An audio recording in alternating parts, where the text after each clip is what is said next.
You want to help your man financially, but nowadays it's really very hard to get a job as a girl in Trinidad. You're looking now to find something to do. You meet a boss man promise to help you, but when the man they don't be condition, nothing else but humiliation. They want to see the whole anatomy. They want to see what the government never see. They want to do what your husband never do. Say you will know if this young will hire you. But if the Lord is humiliation, to get a job, please take other woman. But I tell them, yeah, money, my money.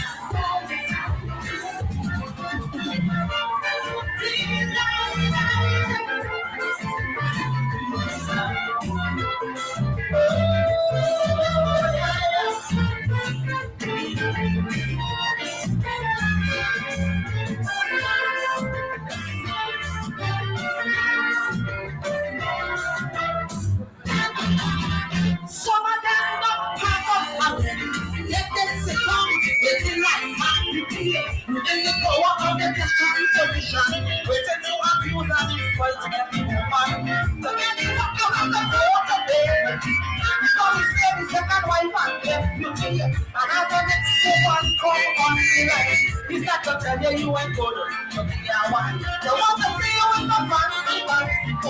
They want to see how you look without your clothes. The way you fuck up like a body acrobat. The way you fuck up like a shit.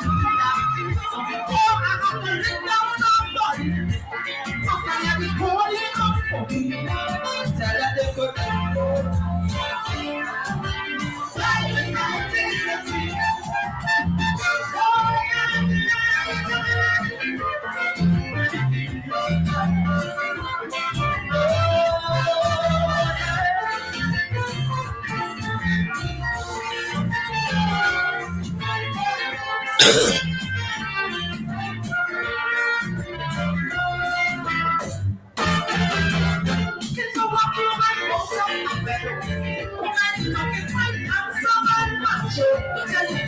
You want to walk with me, so you decide to try and rush you.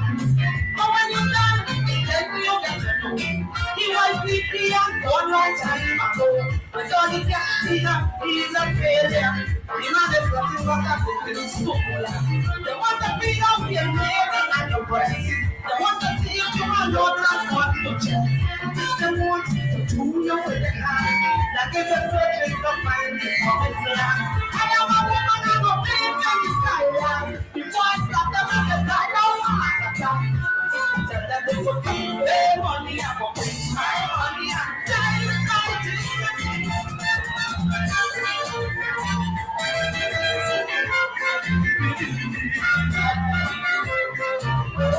Oh, yeah,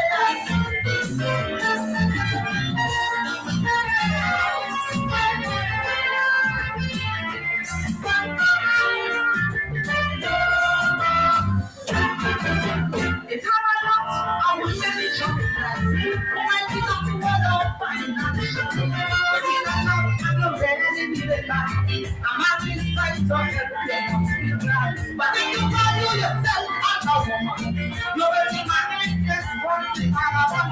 Stand up for them, let them know the truth. Then what you want to do, don't think. You have a phone on your back, they want to see. They want to see if you are man, so you're ready. They want to know how the man you have before. And if you're strong enough, you can get it more. I have a pride and I have my ambition. I want to hold the hand of a woman. Just follow.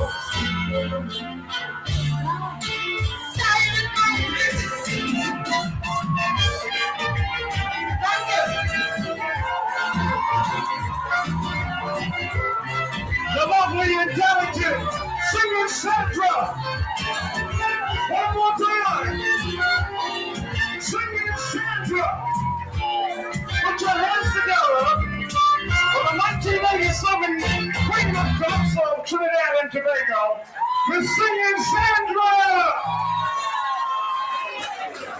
Would you say it again? You want to hear him again?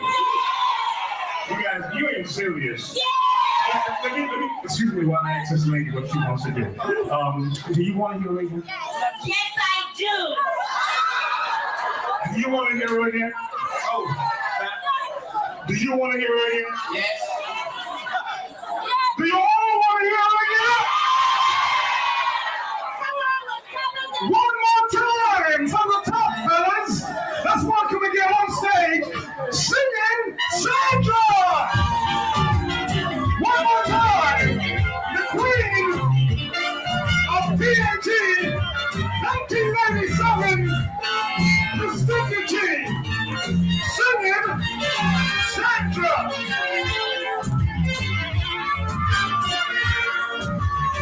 One more time, singing Sandra, the queen of TNT, 1987, Prestige, singing Sandra.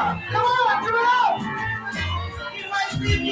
One long time ago, with all the cash we have, he's a failure.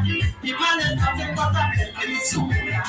They want to be out here, you never like a buddy. They want to see you tomorrow, come on you. They want to pull you with their hand. Like in the church, don't cry, they want this land. I am a woman, I go make any kind of land. Because of them and the devil, heart attack.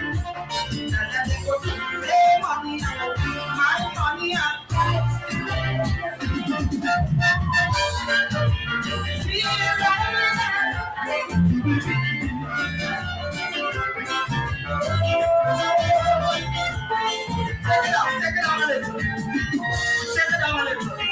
I'm almost done. Every after just now tell Sparrow to keep me money, I will keep my money. Whenever tell them what I say, I don't mind.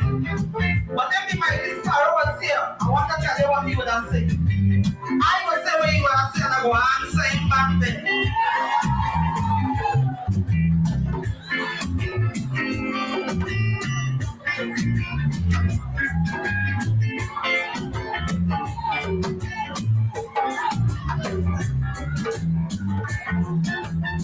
Tell me what is wrong with someone. Why the hell there's no right to pretend? Sandra come up here singing stupidly. When in fact she enjoys the business. I pay the rent what she did. If I buy the clothes this young Mary, since you're talking about the humiliation, take that work and take it. But then I make you come up like acrobat. Sandra, nothing wrong with that. Because you know you look so nice and fine. But your life I never tell you you're in your wine. After being so damn generous, you come up here to make me embarrassed. Sandra, keep your money. You're down it. Give me back my lasting money.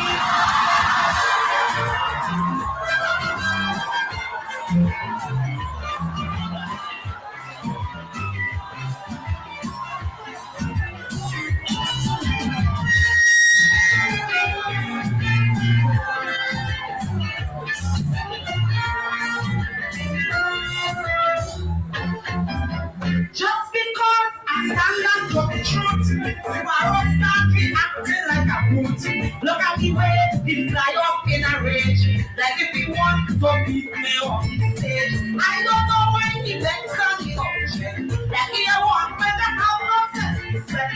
That kind of man like to advantage woman, and when they hear the truth, they offend them. Even the guts to talk up on that road. Why you say when you try to push it close? When you tell me you're trying to get it paid, and I don't know that next motion. And he was making all the promises, nobody goes back where he was here. No money, I'm going to pay my money, and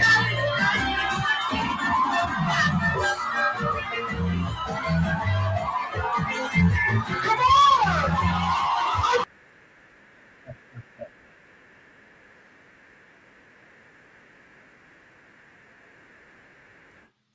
Oh, yes. Only we West Indians could do it like that. Singing Sandra, Die With My Dignity, special request from Flash Gordon. I noticed somebody is requesting Crow's Backman. Look for that. Singing Sandra, Sandra Devines, one of the greats. If uh, if if if if Calypso Rose and singing Francine blazed the trail, singing Sandra took female calypso into the 21st century. Die with My Dignity, one of my favorites, and quite relevant to our politics in Guyana. Quite relevant to our politics in Guyana. The female anthem. You see how them lady in the audience want more of Sandra. Only we could party to protest. Only we. Only we. You can't go to Africa and get that. With all due respect to the motherland. You aren't getting that in Kenya. You aren't getting that in Nigeria. Certainly you're not getting that in Calcutta and Madras and Mumbai. Only in the Caribbean we could protest and party to the protest. And the little extempo, where she imagined what Sparrow would say in his response to her. And she sang that, and then she responded to him. Extempo, singing Sandra, good evening to all of you, and welcome to Politics 101. On the Thursday night, we continue the conversation. The conversation. What is happening? What is happening in our Guyana? Last night, we showed you that malicious cartoon from Stabrook News. We have not heard Stabrook News yet on it. We have not heard Stabrook News yet on it. That cartoon talking about crime, that's all well and good. But then you give the crime a black face. Something is wrong with that. Something is wrong with that. And we started that conversation on anti-black racism and the way in which people are trying to justify it. I've said on this program over and over again, I doubt whether people wake up in the morning and say, well, I'm going to oppress some black people today. I will publish a cartoon that is offensive to black people. I don't think people wake up in the morning and say that. I think what happens is that anti-black racism has become so normative in Guyana that people do it, people engage in it without any concern. It's become normative. It's become normative. So people don't have to wake up anymore in the morning and say, I'm going to do a cartoon on crime. And I'm going to give this cartoon, the face of crime, a black face. A black man with a gun in his hand. And somebody in son may beg you, no, don't do me that. Tell me in our Guyana what that could mean. The Americans call it dog whistle. They call it race baiting. But I'm saying I don't believe people in Stabrook News wake up and say we're going to doing black people today. I don't think so. I think it's become normative to doing black people. So when you're doing in black people, you think it's a normal thing you're doing. And you're going to air all kinds of defense of this nonsense. You see, they don't want to deal with the question of race. Because the question of race takes us here. Takes us to this place where all the races are not treated equally and equitably. That there is a certain kind of venom that is set aside for one race. They love the narrative. When we say to them, oh, all races are suffering, oh, they love to hear that because that gives them a pass. It is not the government. Oh, it's normal. All races are suffering. All classes are suffering. And I said, yes, that is true. All races are suffering. But I don't see all races having their house bulldozed by the state. I don't see all races having their boys shot down by the police at their whims. I don't see all races having their female lawyers spat upon because they're representing their client. I don't see the unions of all races being denied collective bargaining. We got to put our mouth right. All races are suffering, but don't stop there. The races experience the suffering differently because we came here at different points and we came here in different circumstances. Oh, I plead, I beg for our leaders not to throw black people under the bus. When black leaders throw black people under the bus, then this kind of stuff happens to black people. They assault our dignity. Our children wouldn't want to be black. If to be black, this is what it means. They will run away from blackness. And I'm calling on our leaders, stand up for black people. If you don't stand up and you play games, then the rulers, the racists, have a field day because they know that the leaders of black people are not going to stand up for them. Stabrook News can only publish this because they think it is not offensive. And that is what we're going to be talking about tonight. My guest is a young lady. She was on air for the cricket show on Sunday night. But as you all notice, we are not one-dimensional. Attorney at law, Dawn Holder Cush. She's here tonight. She's here tonight to talk about these things that I'm talking about. Let's bring in Dawn. Dawn, good evening. Good evening, David. I see you're a calypso. You like your calypsos, but Yes. you should have started at home with Rebel singing Desi You're Wrong. But we could change that to Prezi You're Wrong. Well, you all see, we have a lot. Rebel, Desi You're Wrong is a staple on the program here.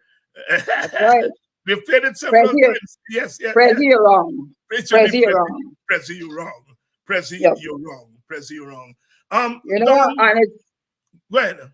yeah, I said this, and you know, you speak about the portrayal in the cartoon, and I see a young black child, and that really bothers me because in Guyana, we don't have any equality before the law, none at all. The whole justice system and the way the police operate. And if we need an example, we have the example of Nigel Damlal. And Paul also spoke about it today. The police said he went to the police station and he was interviewed. How would the police station be interviewed? You have a report made against him. So when he goes into the station, he's a suspect. And there's something called the judge's rules. And that is what the police have to do. When a police officer is trying to discover whether or by whom an offense has been committed, he's entitled to question any person, whether suspected or not, from whom he thinks that useful information may be obtained. This is so whether or not the person in question is being charged with the offense or informed that he may be prosecuted for. That's rule 1. As soon as a police officer has evidence which would afford reasonable grounds for suspecting that the person has committed an offense, he shall caution that person or cause him to be cautioned before putting to him any questions or further questions relating to that offense. The police said Mr. Damlal was interviewed. Of course, they created this optic of this very, very, very high station bill of $500,000. Right? But from how it is looking already in terms of it appears to be, from my position, as not very good police work. Not very good police work. Not very good police work. Don, I am interested in that process, and I want you to repeat that process for our audience. Well, the judges' rules are rules that came out of England in the 18th century. Right. And the rule 1, right? It says when a police officer is trying to discover whether or by whom an offense has been committed, he's entitled to question any person, whether suspected or not, from whom he thinks that useful information may be obtained. This is so whether or not the person in question is being charged with the offense or informed that he may be prosecuted for it. Rule 2. As soon as a police officer has evidence which would afford reasonable grounds for suspecting that the person has committed an offense, he shall caution that person or cause him to be cautious before putting to him any questions or further questions relating to that offense. Now you have a report from somebody that, in my mind, is reasonable grounds for suspecting that a crime was committed. Because that's how crimes go. Somebody Mm-hmm. goes to the police station, I say, David Hines hit me on my head. But you know how fast they will come and lock you up. You get in a straight 72 hours. Yes. Right? And all of these things shows the blatant inequality. Because 72 hours, I'm seeing people putting on Facebook, how come you get the usual 72 hours? There's nothing usual about 72 hours in custody. But it's a practice that is developed in Guyana over the past 10 years, where almost everybody who is arrested spends 72 hours in custody. Paul Slow spoke about some list of people who to be arrested when they arrive in Guyana. David, I hope your name is not on that. Well, I am always, whenever I arrive in Guyana, I take not an extra 10 minutes before they clear me because I cannot be cleared by an immigration officer. They always have to call upstairs for somebody else to clear me. So I'm already Oh part my. on a list. I've been going through that from the time the PPP came to power. It stopped briefly when the coalition came in because I was discussing it publicly and I think somebody may have heard and they took me off the list. But as soon as the PPP came back to power, every time I come in the country, I have to wait a 5-10 minutes extra. So I rather suspect that I'm on that list. Whether Oh my.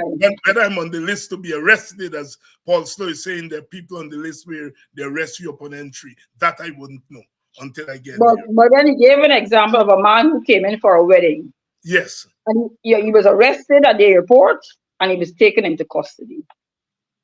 He asked what he was being arrested for. Nobody told him anything. They took him somewhere, the family relatives went, asked the same question, nobody told him anything. An attorney got involved, nobody said anything. After 8 hours, he was released without charge, without any further thing. He was able to go to his wedding and leave Guyana. That was the end of it. So after 8 hours with the police, he just walks away. We don't even know what was the allegation, if there was any. And that really, really smells. It has a very, very putrid smell. And that makes me uncomfortable. Very uncomfortable. I want to, Don, I want to go back to the Dharamlal thing. So what I hear you saying is that the procedure that was used when Dharamlal went into that police station was not followed. That's correct. And so what happens? What happens now? If the Well, police is not...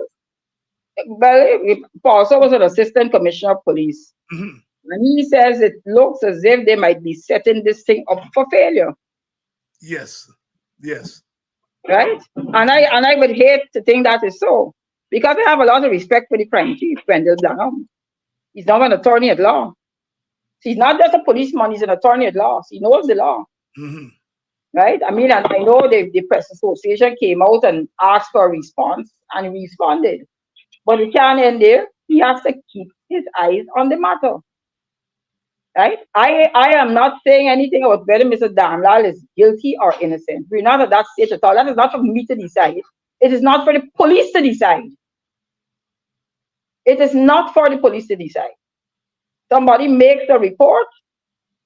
I don't know under what grounds you would not have reason for suspecting that he committed an offense based upon what the young lady said. But he was asked, he gave an interview. Interview? A defendant giving an interview? Oh my goodness. That's a new one. No mention of any caution or anything, Or anything. So that is what is troubling. So if he was interviewed and he said things that weren't said before caution is given, that evidence is not admissible. He could do an interview and he could admit everything. If he wasn't cautioned, it's through the door. Through the door. Don, you have practiced in other parts of the Caribbean. I know you practice in Anguilla, and other places. If a minister in other parts of our Caribbean is alleged to have committed an offense of this nature. Someone who, well, he's no longer minister, but he was a minister. And, would the police behave in the way our police are behaving in Guyana? Not at all. The premier of the BVI was arrested That's right. and charged. Michael Misick in Turks and Caicos, he was arrested and charged. Right? So that is nothing new. Not because you're a politician or you're the prime minister or the premier means that these things wouldn't happen to you. Not at all. Particularly in the British overseas territories. Because I worked in Turks and Caicos and I worked in Anguilla. Right? And in places like Barbados, I've seen the deputy speakers being charged and is placed before the court for rape. Right now. Right now. Right now. Right now. Yes. Right? I mean, this is the deputy speaker of the House of Assembly. In Guyana, I don't know how that will ever happen. Maybe if it was an opposition member, is a different story. Yeah. Different rules apply, right? As what happened with MP Patterson. You know, and I happened to be in court when the magistrate was given his ruling. It was truly embarrassing. Truly embarrassing. Right? That the police would bring a prosecution like that. And one of the witnesses said his boss man told him to make the report. Wow. Wow. Wow. Wow. Wow. Wow. Wow. Wow. Don, let's go back to this thing about the different treatment for people of African descent, especially when it comes to policing and to the criminal justice system. We have that cartoon there by Stabrook News. How disquieting from your standpoint is that cartoon?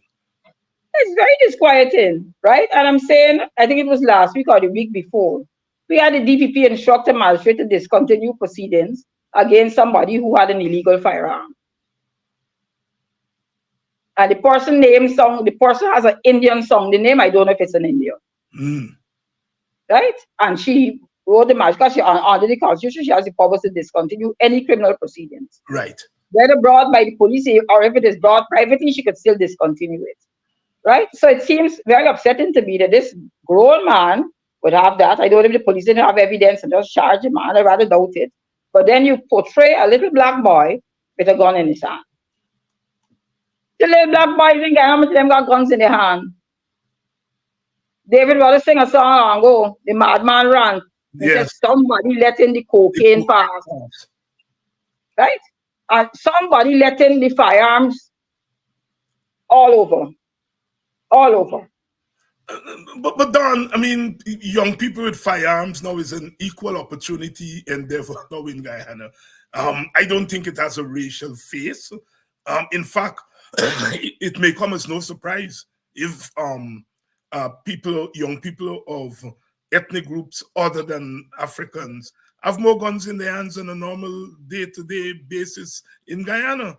Yet, Stabrook News would allow a thing like this. I mean, nothing is wrong in talking about the problem of crime, but here you give the problem of crime an ethnic face, a racial face. You're not saying it's a national problem. You're really saying it's a black people problem. Yeah, they could have put a picture of 5 boys. That's right. 5 boys standing up. That's right. You know, and that would probably be very reflective of where we are in terms of crime. Right? I mean, that is, and the problem with that is you always have the masterminds who sometimes we never know who they are because we have organized crime in this country. Mm-hmm. Right? So we have the masterminds who sit at home and tell people, listen, this house, so. You could go tonight and bam. And they send the people out there and the young fellas go and do what they got to do. And of course, the mastermind will get the majority of the proceeds. And these people are all nameless and faceless. Right? I want everybody to observe. We have not seen any photograph of Dharmlal at the police station. But you have photographs of former Minister Winston Jordan, right? With handcuffs on, coming out of a cell. And the same thing was done in Alfred. The same thing was done to Dr. Ashley Singh and Vincent Brassington. Right? I don't think that there's need for that at all. There's no need for that in terms of handcuffing and cuffing. I think those are for prisoners who are likely to escape. Likewise, I also felt that the $500,000 bail for Nigel Daniel, I thought that was too high. But then I realized now it's probably just optics. Yeah. Well, Nigel Daniel is not a flight risk. He's not going anywhere. He's not going anywhere. He could be released on his own recognizance. Of course, everybody would say, well, or he could be released, but $500,000 station bail now. In all fairness, that is extremely high. Yeah, which means it's just a cover, and in It any is a case, cover.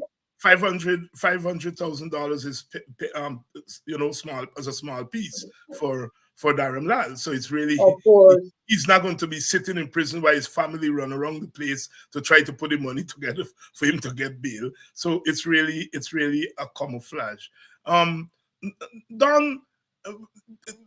recently we had the human rights hearings, the United Nations human rights hearing, followed by the UN International Decade of the People of African Descent meeting in Geneva, and a lot of charges were made against Guyana.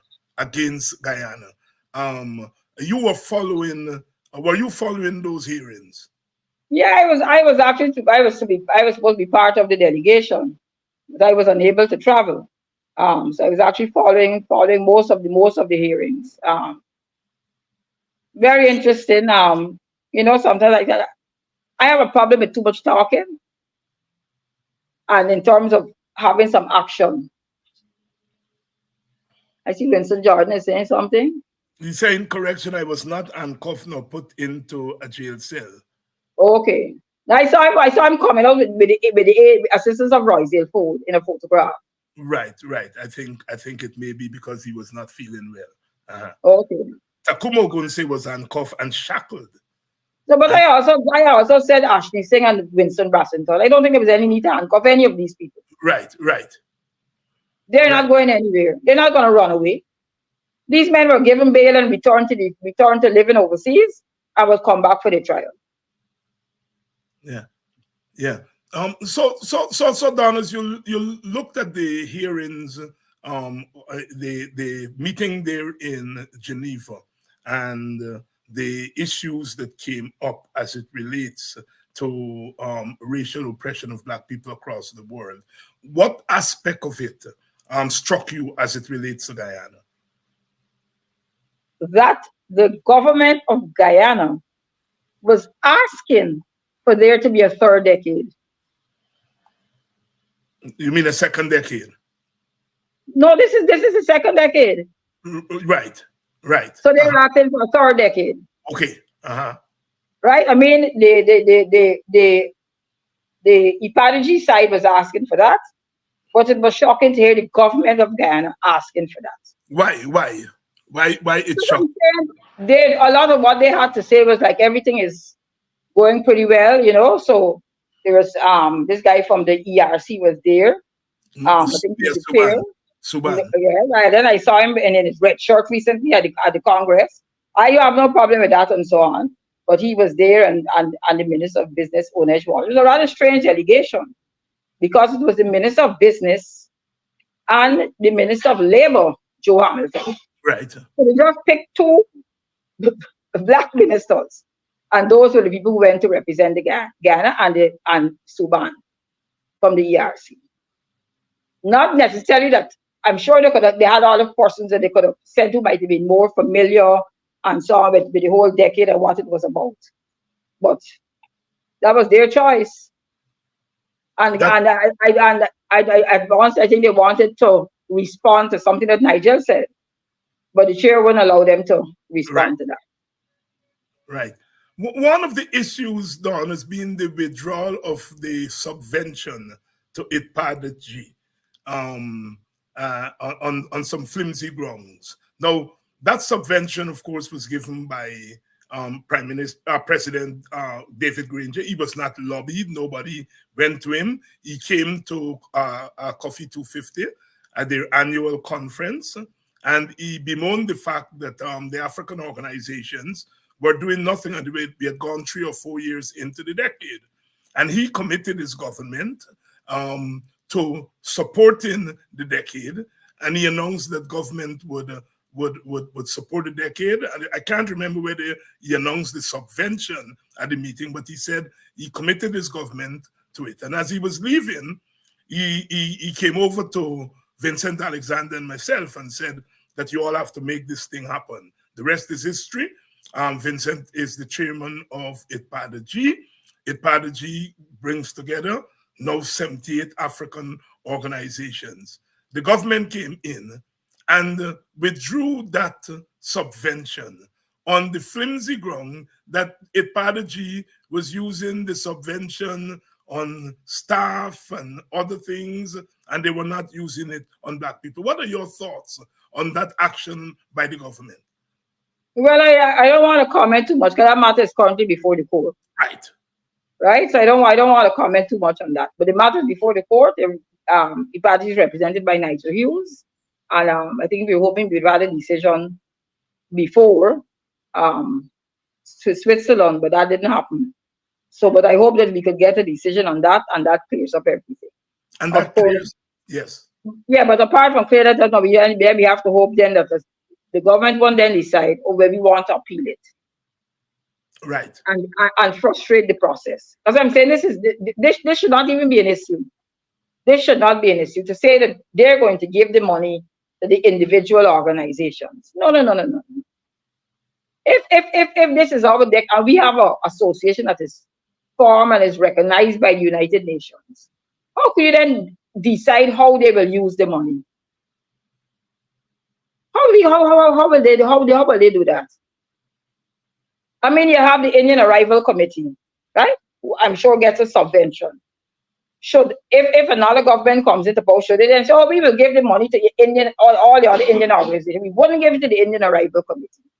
That is wrong. That is wrong. What is good for Peter is good for Paul.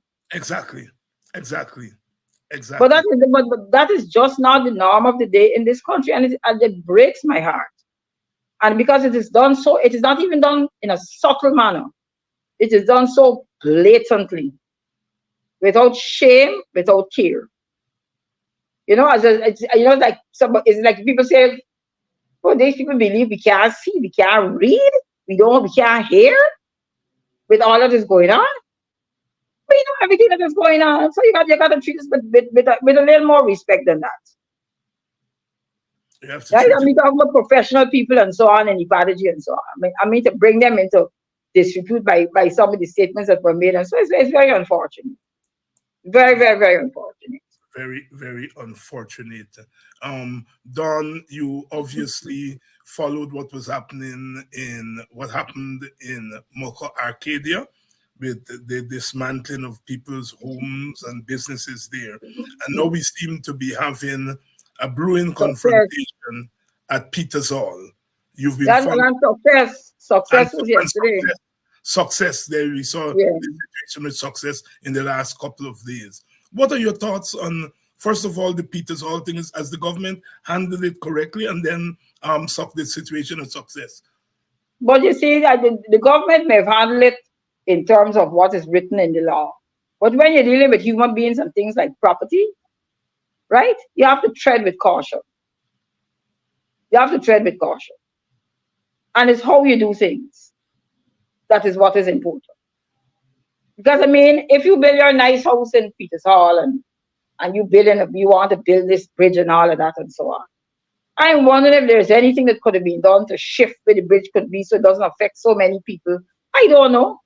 But I'm sure the people who own the houses there are thinking the same thing. Why here? Why here? What is so important about crossing from there to the other side of the Demerara River that you couldn't find somewhere else? The Demerara Harbor Bridge, I don't think there was displacement. Yes, when they were building the first bridge. That's right. There was. I don't think there was any displacement. I cannot remember any displacement. There. But I mean, this is just norm now. This is just norm.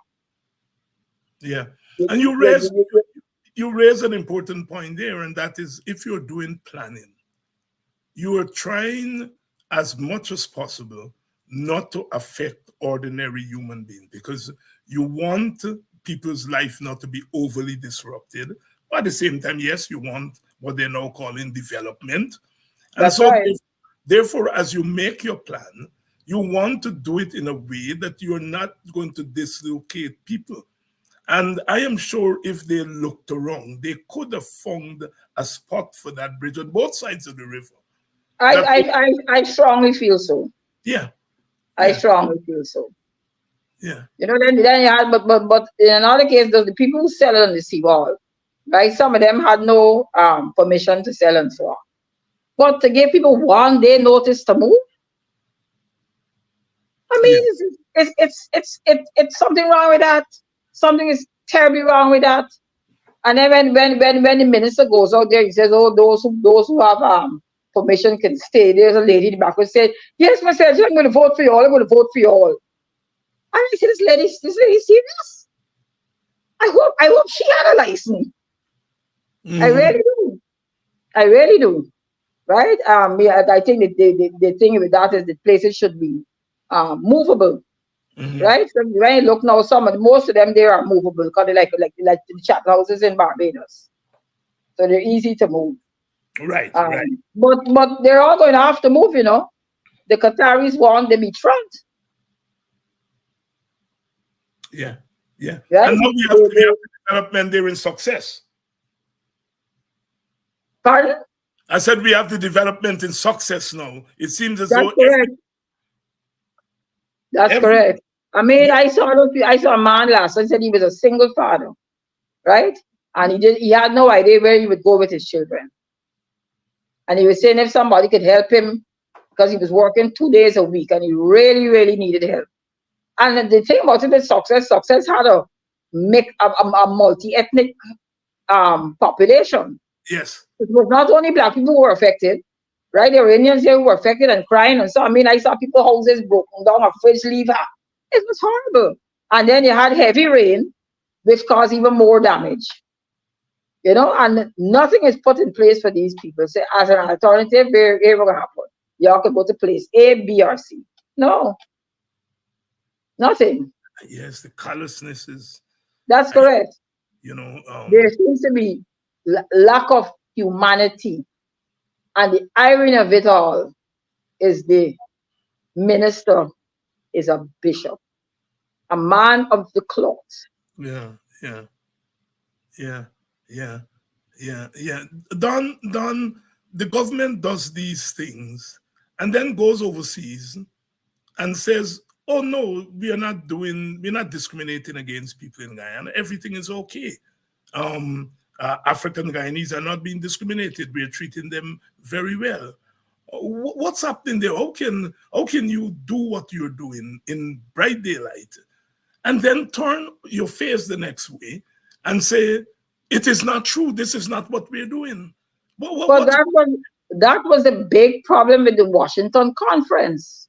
yeah, That was the big issue. They did not want people to go and meet with US lawmakers and people of influence to hear our sides of the story. Right? So they did everything possible, including stopping MP Patterson at the airport. The day before, four of us left: Roysdale Ford, Dawn Hastings, Cathy Hughes, and myself. I say, imagine if they had stopped us. My Lord. yeah, You'd have had two lawyers and a lawyer's wife.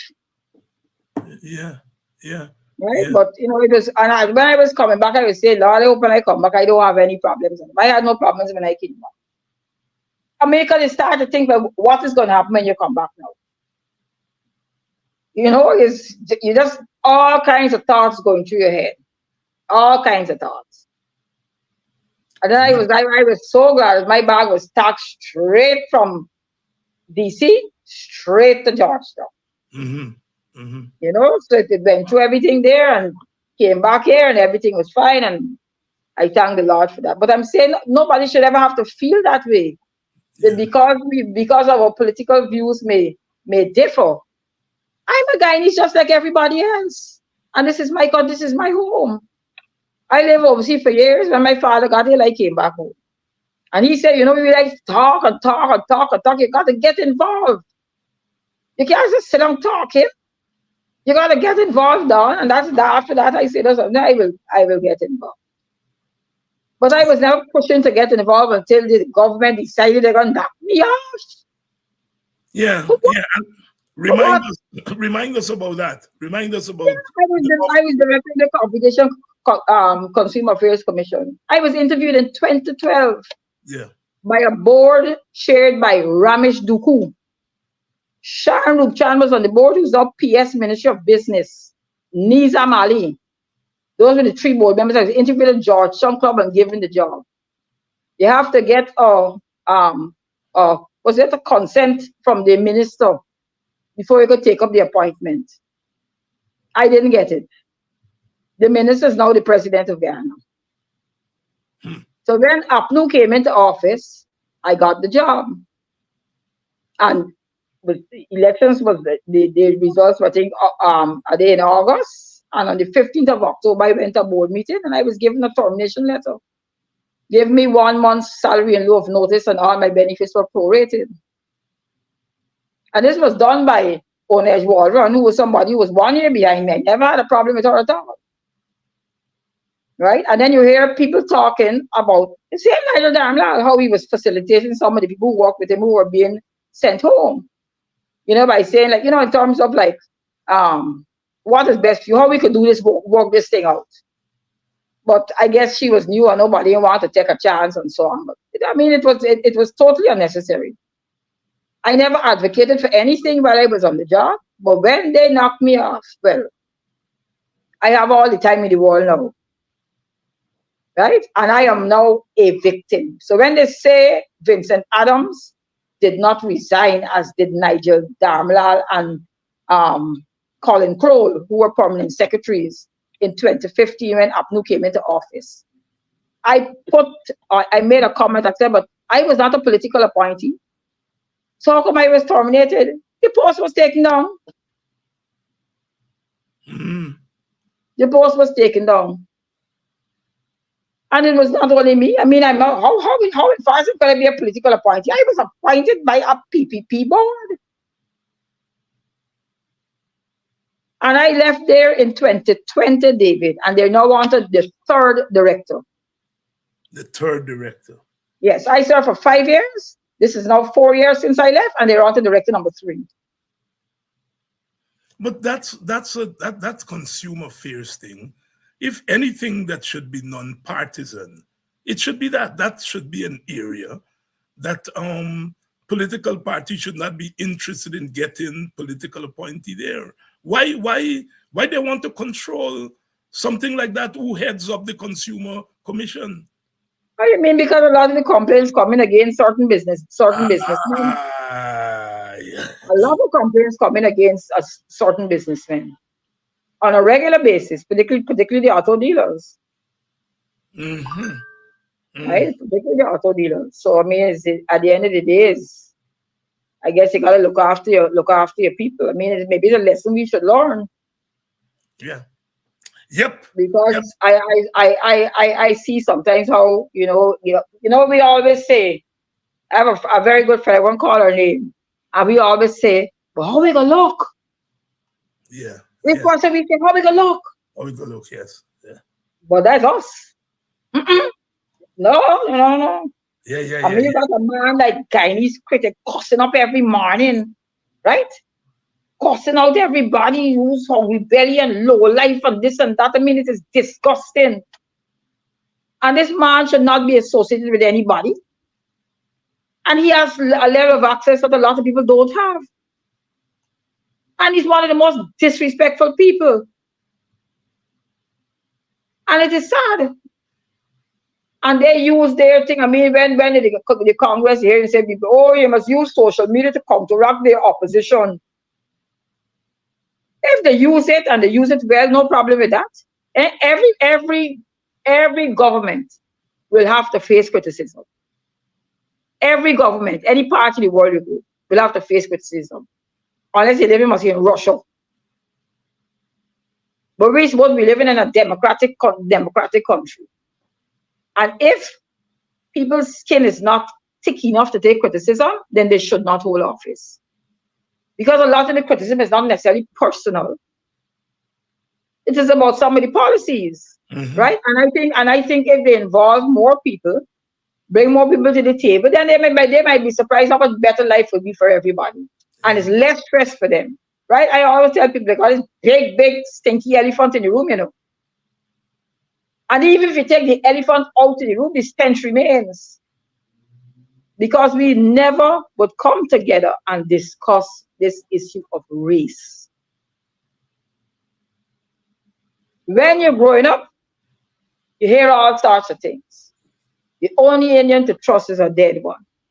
You hear black people like thief, black people lazy, right? And then you also have, black women and so on would say, oh, she got good hair, or when you marry, you must improve your breed so your child could have curly hair and nonsense like that.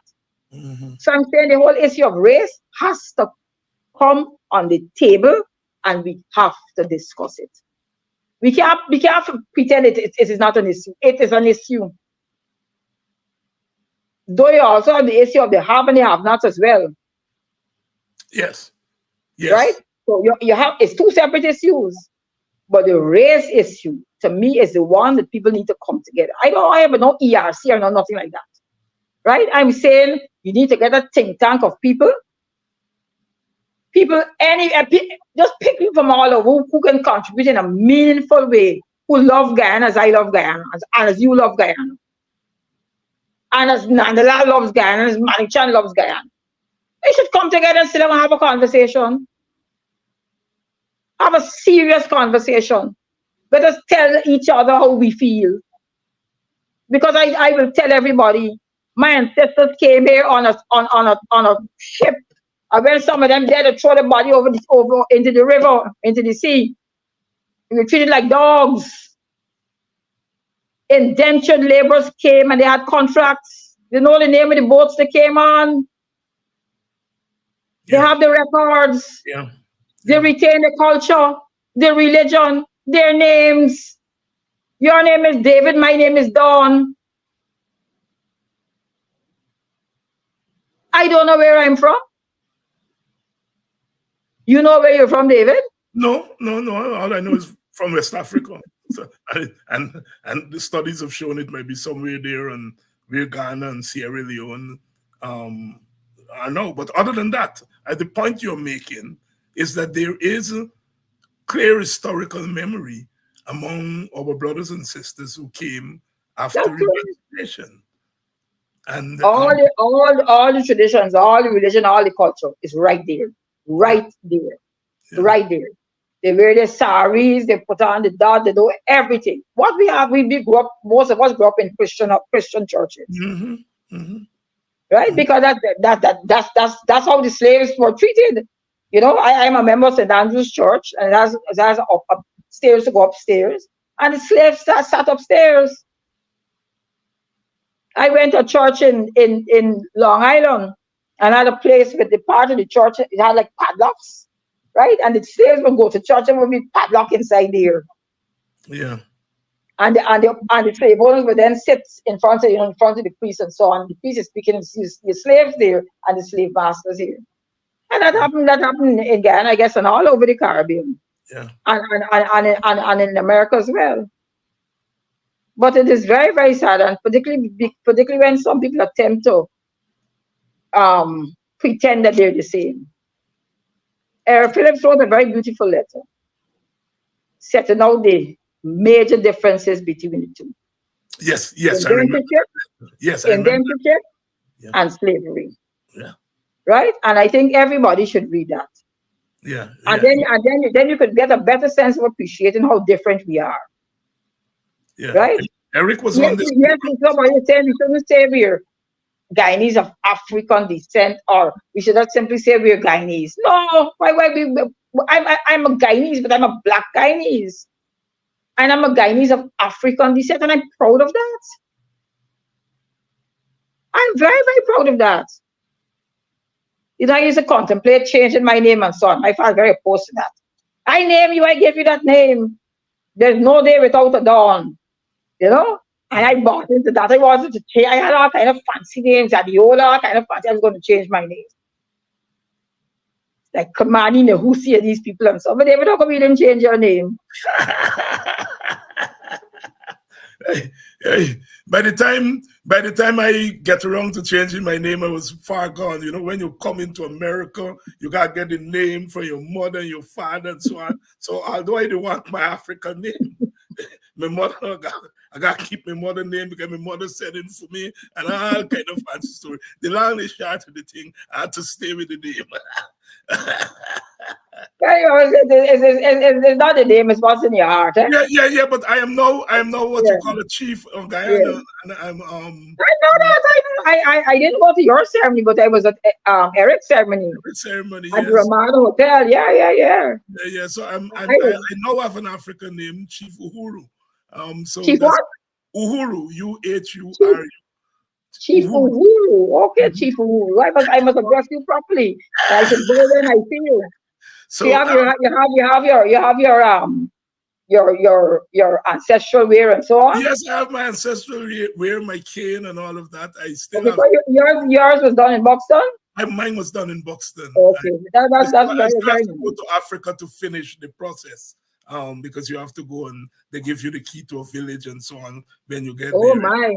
Gone last year, but I haven't been able to get over to Africa yet. But yes, in much later on, I have my African name now. Oh, yes, Chief. Yes, Chief. Don't ever let anybody forget that, eh? Right, I know. They Because quarrel. maybe when you're traveling to Ghana, you should dress in your robes. The Africanists quarrel with me all the time of not using my chieftain status more. And thanks for That's reminding me. correct. Yeah. That's correct. Yeah. That's a big deal. Yeah. Don, That's a big deal. We had this issue of the president feeding soldiers recently and dancing up, and people made comments about it. And a lot of people are suggesting that it's more than just a president dancing or feeding soldier. There is something else that is not nice about that kind of thing. What's your thoughts on that? Well, I studied it 3 years ago. You probably didn't know that. So I like to research things, right? And I was looking and I saw something that is called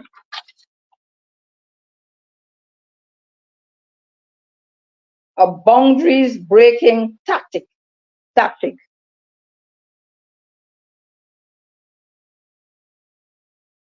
David, you're gone.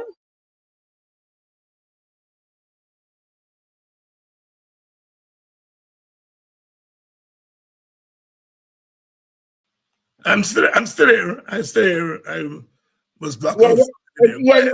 it's called a boundaries breaking tactic, Mm-hmm. right? And it's suggested if you use that enough times, you let go of the boundary. And just this time, when repeated over and over again, it is conditioning you to not protest what boundaries are crossed.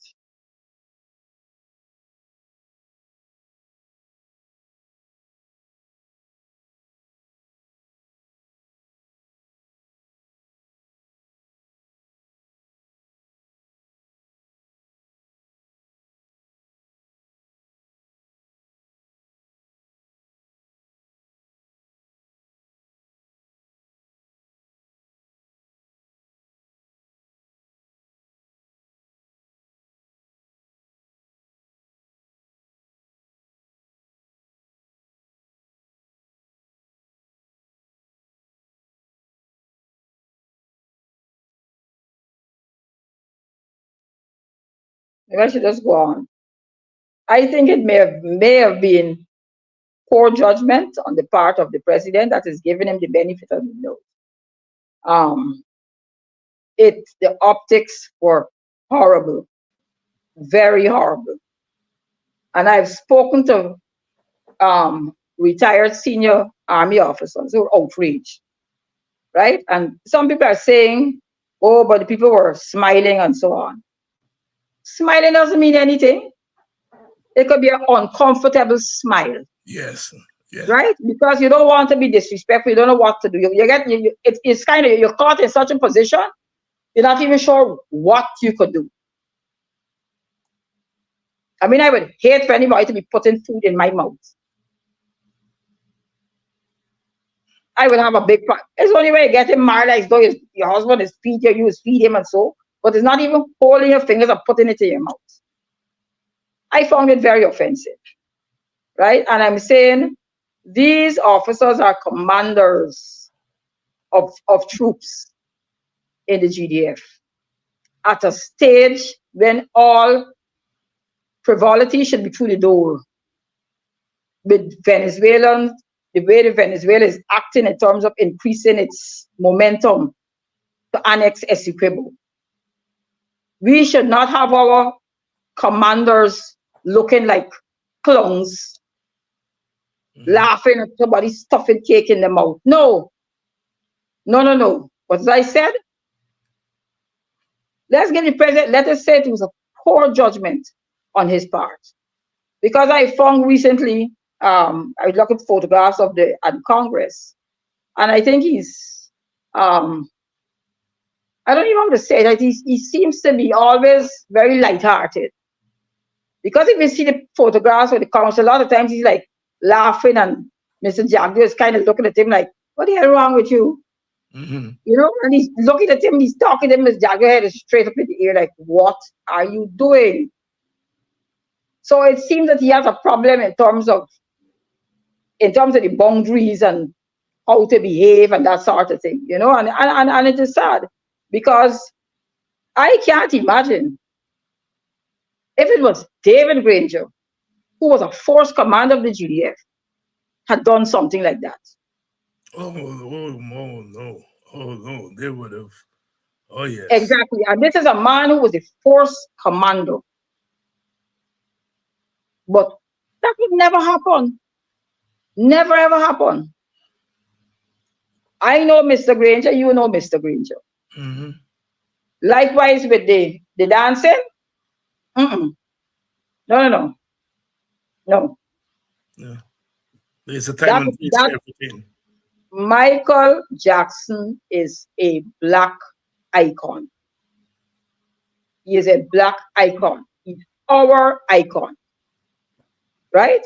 And I just gave, and I don't know if Mr. Granger or Mr. Hyde had decided at some stage to dress up and pretend to sing a song by somebody called Sonu Nigam or Kishore Kumar. Yeah.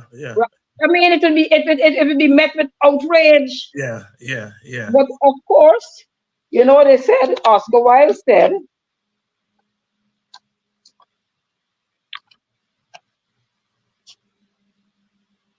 imitation is the sincerest form of flattery that mediocrity can pay to greatness. Right? Read that again, Don. Oscar Wilde said, imitation is the sincerest form of flattery that mediocrity can pay to greatness. Right? And I'm saying, you like Michael Jackson, you want to dance like him, remember the words that he said. He has a song called They Don't Care About Us. Yeah. Right? Yeah. All I want to say is that they don't really care about us. Tell me what has become of my rights. Am I invisible because you ignore me? I'm tired of being a victim of shame. They're throwing me in a class with a bad name. Think about that. That's what Michael Jackson said. Those are the words of the song. And then he also has the other one. The man in the mirror. Yes. I'm started with the man in the mirror. I'm asking him to change his ways. And no message could have been any clearer. If you want to make the world a better place, take a look at yourself and then make a change. Yeah. So if the president is a fan of Michael Jackson, he should familiarize himself with Michael Jackson songs, because a lot of them are very, very deep. Very positive, very positive. Right? You And know, the particular one with the man in the mirror is just perfectly suited. yes, yes, It's not yeah, about dancing and singing. It's about the man. It's about what his music stood for, right? This I think it was at Michael Jackson's funeral that Michael Jordan paid a tribute, and he said because of Michael Jordan, he opened the door for people to have daytime shows and late night shows and to play basketball and be recognized, and Tiger Woods to be this golfer. And he went so far and he said, and to have Barack Obama in the White House. It all started with Michael Jackson broke the barriers hmm hmm because his music was global. And I hmm don't have a problem with anybody liking Michael Jackson music and so on. But to go and dance it like that, no man, no, no, no, no, no. Facebook has a video, and they say everybody has an uncle that goes to an Indian wedding and thinks he's Michael Jackson, hmm hmm right? And of course, they show a drunk man trying to dance like Michael Jackson, right? And I mean, in the present case, again, I'm giving him the benefit of the doubt. I think he got carried away. I think it was a very, very, very bad idea, right? And then, in addition to that, they had a skit that mimicked the teachers who were striking. So when yeah, you put all it together, it's just bad. It's bad. yes. It's So I don't really know. I, making, I, I don't know who you're reaching out to yeah, by dancing like Michael Jackson, yeah, yeah, yeah, yeah. because I don't think that connect will be there with the people who are the Congress, Exactly, exactly, exactly. right? If he'd gone and sang Sahani Rat, right, he might have gotten thunderous applause Yeah, and not laughter, and not laughter, right, right, right. right? Because I would hate to think that we have somebody with comedic talent who is the president. Yeah, yeah. And it's the way in He's which an intelligent man, and I'm saying I'm giving him the benefit of the benefit, doubt. It's a benefit of the bad doubt. judgment call. Yeah, yeah. And somebody should have told him, do not do that. Do But not do. in politics, sometimes people want to tell you that and say, no, something. Let you go along and do what you gotta do. And nobody would say anything. And then he's the talk of the town. And Yeah, what they might have been a brilliant idea turned out to be not so brilliant after all. not so brilliant after all. Don, where you stand on what the government is doing with the teachers, even as we speak.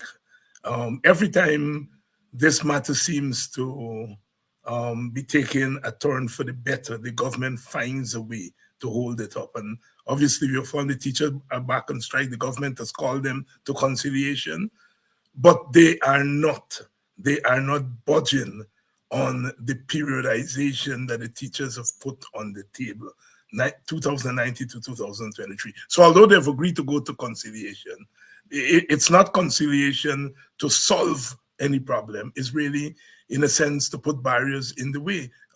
What are your thoughts? Well, first of all, the reaction of the Attorney General to the ruling by Justice Kissoon, Mhm, I think that tells you everything you need to know, mhm. right? That you would say the judge's ruling is presumptuous because the president said that. Yeah, Sorry, and Vice President the Jack vice president said that. Sorry, the vice president said that. Sorry, my bad, and I yeah, apologize to the Attorney General yeah. that it was presumptuous of him to make a decision like that. I mean, who is Mr. Jagger to decide what is presumptuous? Mr. Jagger is a presumptuous man. In He has every called sense, he has in called every Patty Hughes sense a of the lowlife. Guyanese meaning, in every sense of the Guyanese meaning of presumptuous, he's a presumptuous man. He's a Can we? presumptuous man. He's a presumptuous man. And he knows that too, and he's happy with that. He's very happy with that. He don't care. But I'm saying pay the teachers. None of us would be where we are without teachers. Mhm. My mother taught for 19 years, right? Teachers have had tremendous impact in my life. I remember my teachers from primary school. from Queens College. And I went to Wolmer's High School in Jamaica. And I have teachers that will, memories will stay with me forever. In terms of little things they might have said at the time, it might not have meant anything. But as you get older, you start to remember the things that they would say. You know, I remember my mother used to say when I was at law school, get up and study as if you're working. Study from 8 to 4:30. Take an hour for lunch. And look at TV in the afternoon after that and go to bed early and sleep. And that's what I did. So when everybody's sleeping all day and born in the midnight, I'm in my bed. I use my daytime hours for my studying. And I think it was the teacher in her, right? Saying, look, this is the best way to do this thing. The teachers should be paid. I don't know what is money can't be the problem. Gawu went, or what happened? They get through. They get through. Yeah. Right. So what happened to the teachers? What happened to the teachers? The teachers have to be paid. The teachers have to be paid. It is unforgivable. There's no need for them to be back on the road again. And they say, oh, you have CXC coming up and all that. But if you know they got CXC coming back, ensure the teachers back in the classroom. The teachers, when I heard of some of the silent teachers, it is appalling. It is appalling. And I take my hat off to them in solidarity for having the boots on the road. Boots on the ground, slippers on the ground, whatever it is, they're out there and they're sticking to it. Right? And it's unfortunate at this time that the Public Service Union doesn't see it fit to be part of that process. But that is another story. That's a totally different story. That's another story. Which is sad because I mean the public servants are treated badly as well. But I'm saying now we talk about people, children, pay the teachers. Yes.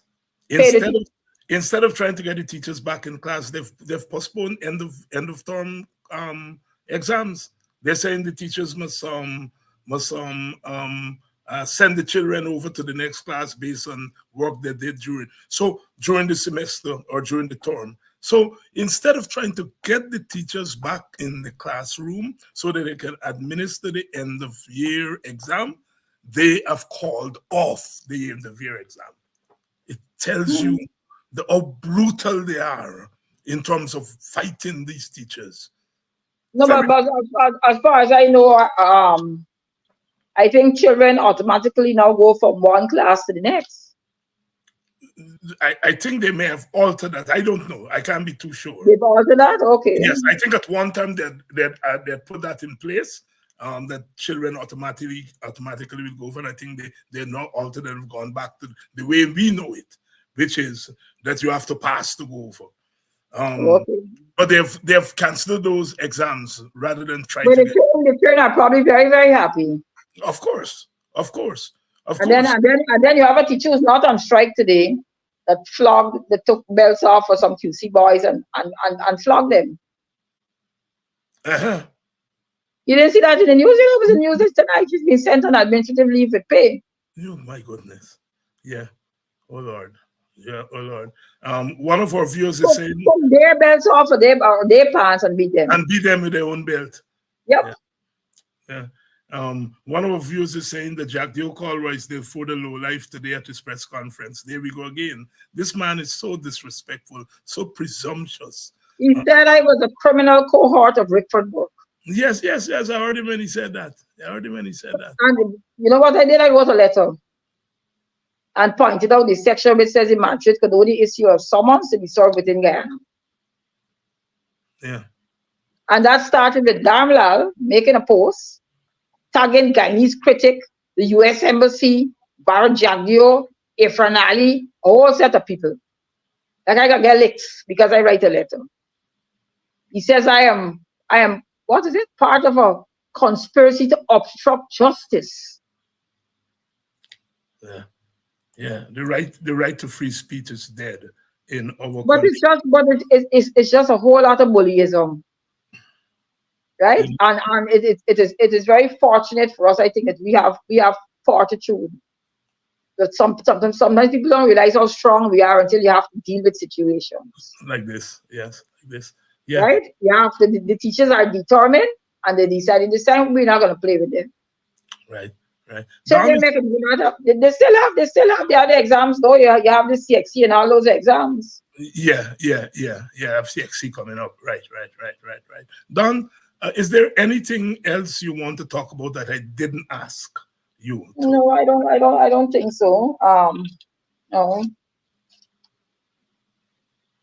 I look forward to the elections. I hope we could have things in place like biometrics and so on. Yes. So the And, next one, and right? I hope that the elections can go smoothly without any interference from anybody outside. Um, they got I call them the spin twins. One from Barbados and one from St. Vincent.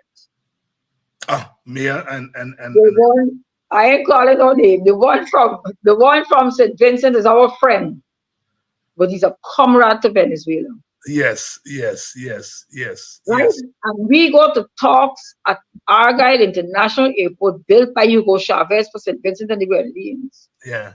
Yeah. And Mr. Maduro plane on the tail says, Essequibo es nuestros. Yeah. So you could say we want to have a forest border. He turn it back and saying later. Yeah. Yeah. There's Yeah. no way you can talk to a man because a man is so barefaced. The next meeting that they're exchanging rum and all kind of thing. Yeah. There's no way people like And Burnham. this man has zero respect for the international court for anybody. So I don't know why you need to meet with him. Yeah. Yeah. No, I We mean, just we just getting duped all the time. yeah. Yeah. And it's sad.